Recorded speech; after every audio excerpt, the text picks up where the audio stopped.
It's true.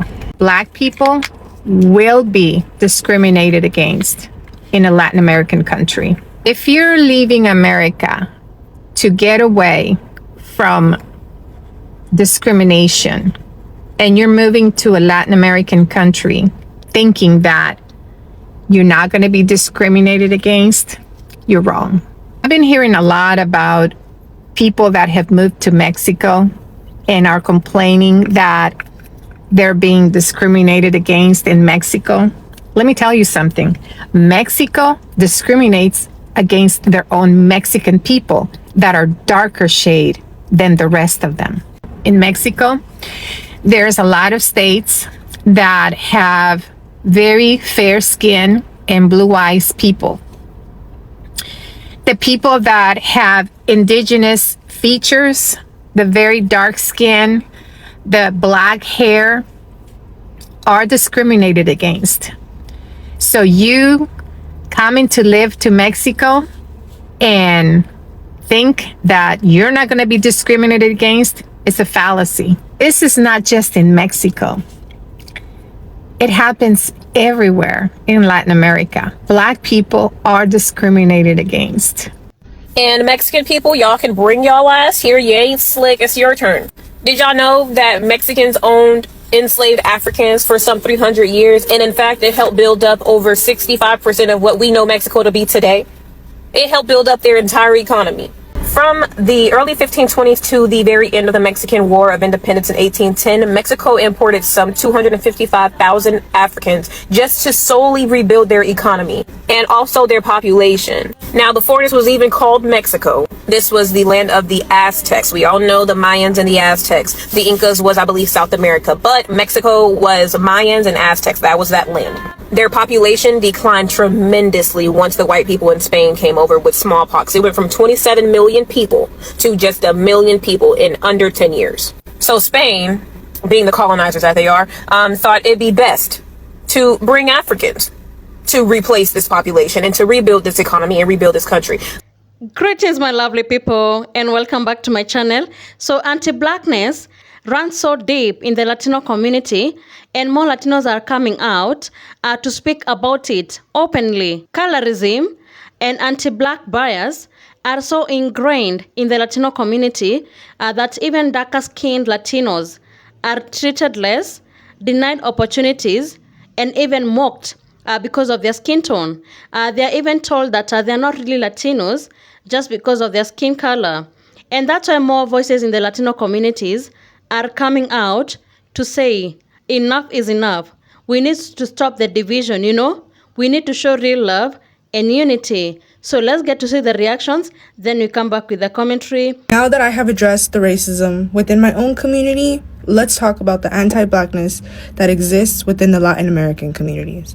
So I wanted to take my time before I made this video. I knew it was coming, but I had to go out in, the field and ask my people what's going on. So this is what I concluded. When I went to go talk to them, they said that, we don't like African Americans because they feel that we owe them something. I want to make two things clear.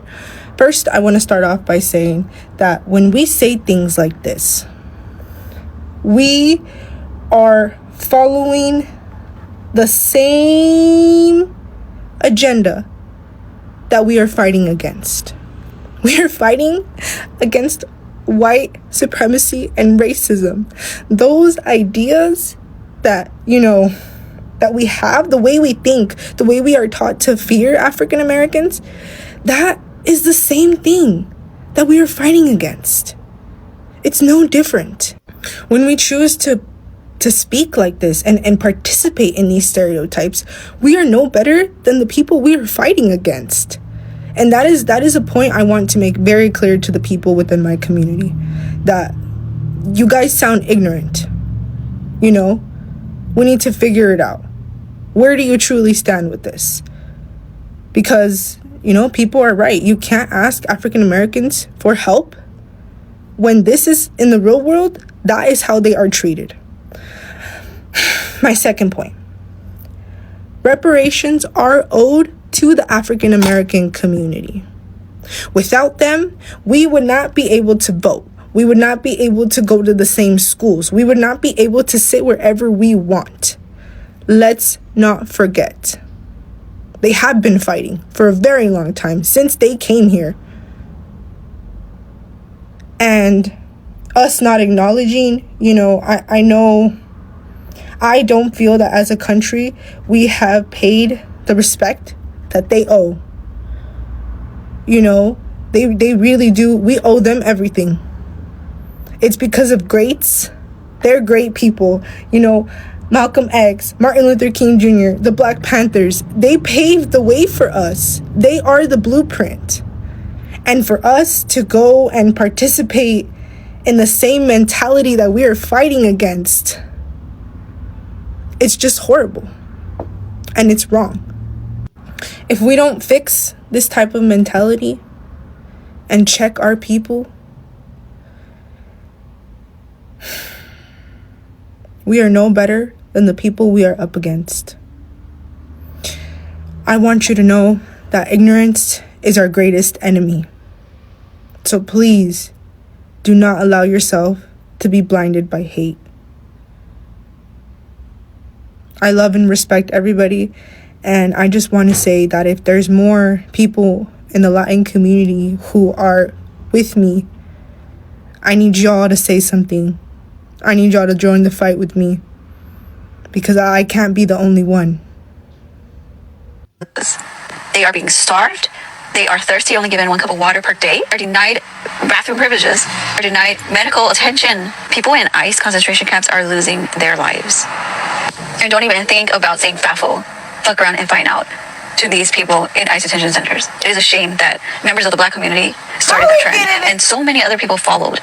This is an updated voting poll. Brown people voted for Kamala Harris more, but you fall for the colonizers' divisive tactics, the inaccurate voting polls, the initial propaganda. It is immature and immoral to be centering that type of behavior in response to a community that is being mass deported, imprisoned in concentration camps, and tossed out of the country to who knows where without any rights or contact to any lawyer or family. When we should be focused on solidarity, and this has to stop immediately. Especially those of you who claim to be activists perpetuating this FAFOBS nonsense. Shouts out to Aaliyah, because this is where it was on her page when I first saw this lady, this Mexican lady. And then I went to her page and she doubled down and literally said that they helped us during the Civil War, which is a lie. And the Mexicans helped free the slaves. First of all, Mexico had slavery themselves that wasn't abolished until 1829 or 1830 or something, somewhere around there. And the president that abolished slavery in Mexico was Afro-Indigenous. I don't know why they keep leaving that part out. He looked more like a negro than he looked like. Y'all picking up what I'm putting down? And when we were down there, we was fighting beside them. We was helping to protect their borders. They conveniently leave that out. For all this civil rights, nobody that was not fighting with us for civil rights. It's a lie and a scam, not as a collective. And they know a lot of them are anti-Black. It is so crazy that they keep blaming us. First of all, we've been saying fuck around and found out, just like we've been saying a whole bunch of other shit that they co-opt and steal and turn into something else. Fuck around and found out never really had no political meaning. That's just how Black people talk.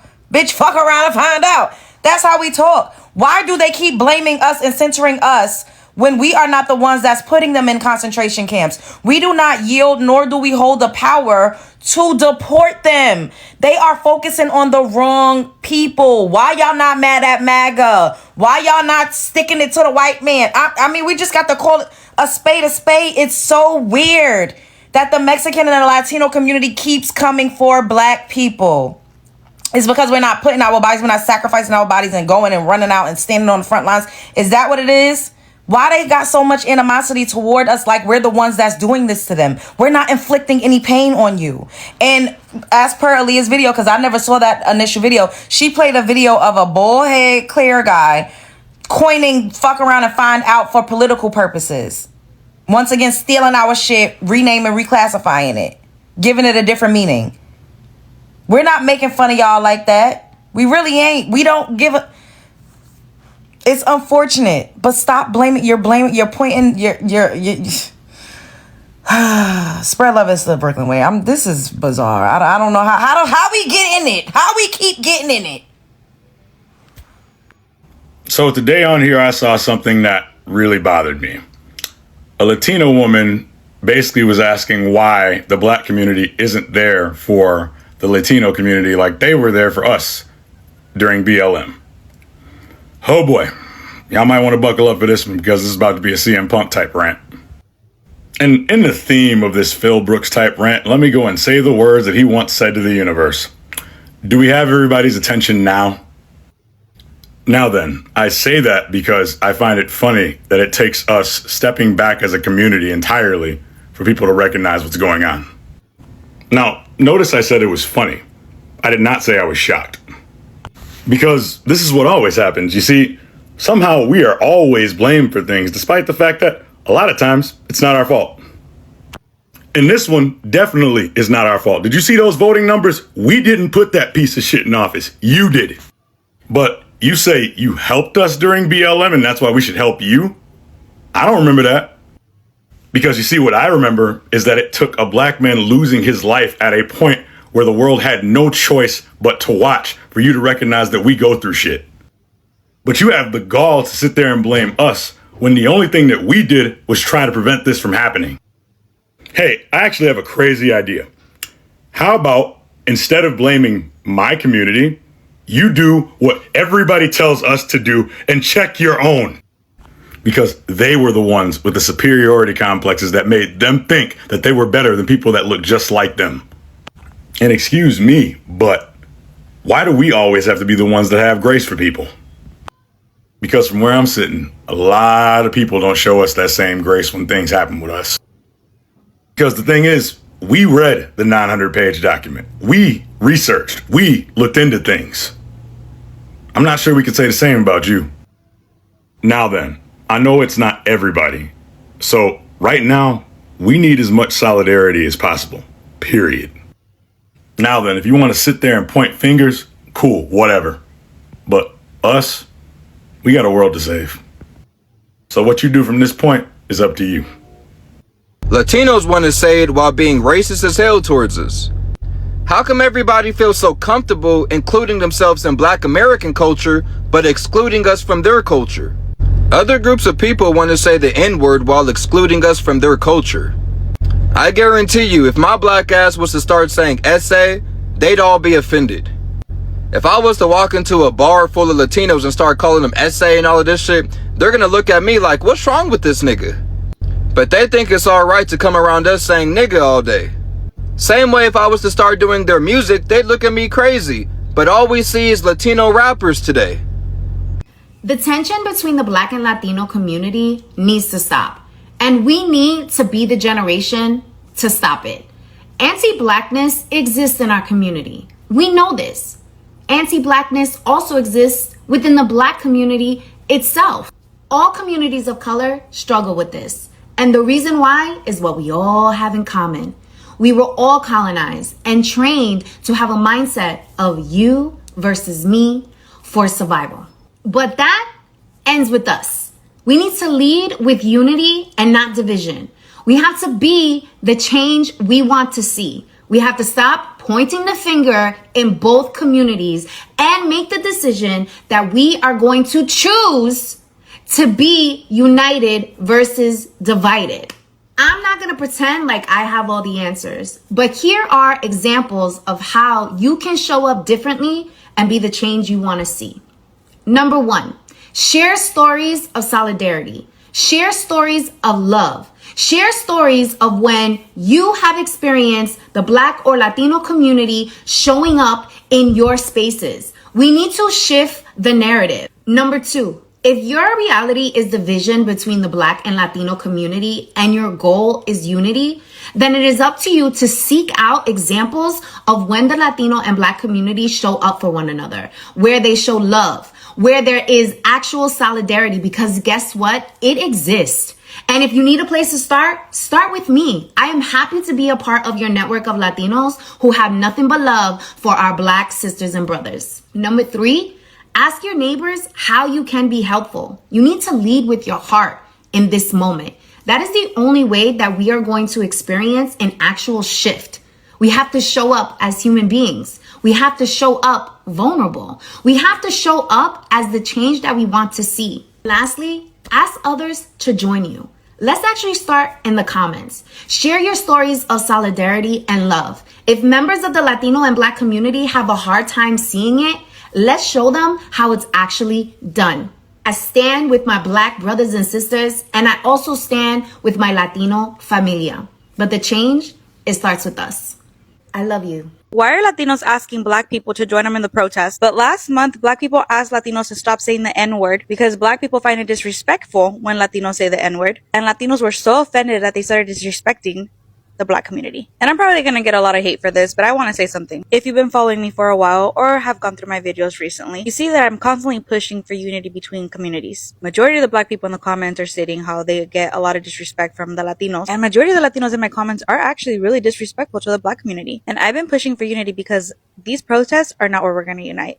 There's something bigger to come where we need that unity. And something that I've been noticing during these protests is a lot of Latinos are asking the Black community for help. And when the Black community states how they don't want to, or they don't feel like they should, Latinos are disrespecting them with racial slurs. There's a video circulating on the internet where a Latina is yelling the N-word in a very derogatory form to a Black police officer. How is that helping our cause when we're asking the Black community to join us? There's videos on the internet where the comment section is full of hate from Latinos to Black people because the Black community doesn't want to join us on the protest. And while sure, I agree that this is everybody's fight, Latinos, we need to take responsibility and acknowledge that the fact that this is our fault. I find it very ghetto and disrespectful for us to be saying the N-word. I find it very disrespectful for us to be even saying the M word, that stands for Beatles in Spanish. And while I am going to have a lot of people in the comments saying that this is all politics and about the Latinos for Trump BS, this has nothing to do with politics because it is before Trump took office. We were put against each other back in the 1970s and the 1980s. And we're a product of that now because it was our parents that were put against one another. Why? Must I remind you that back in the 1960s when we were all united, we actually got things done, like the Civil Rights Act movement.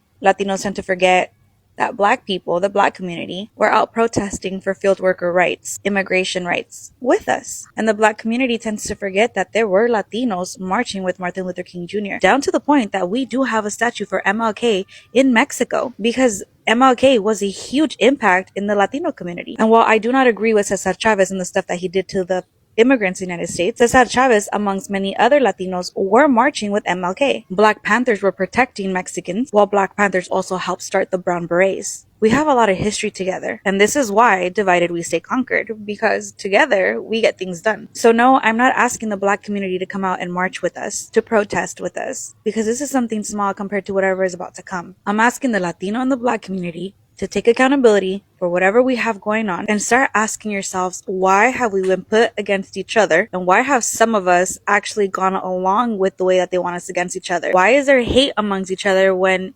we've done nothing but unite in the past and get things done? Where does this hate come from? I've had my fair share of experiences with racist people in the past, but those people do not define the communities that they come from for me. There's always going to be racists within each community. So to my fellow Latinos, we've needed unity for a long time from other communities, and now we're reaping the consequences of us being hateful towards other communities. We even have hate within ourselves. And until we take accountability and change that, no one's going to come out to our rescue. Food for thought.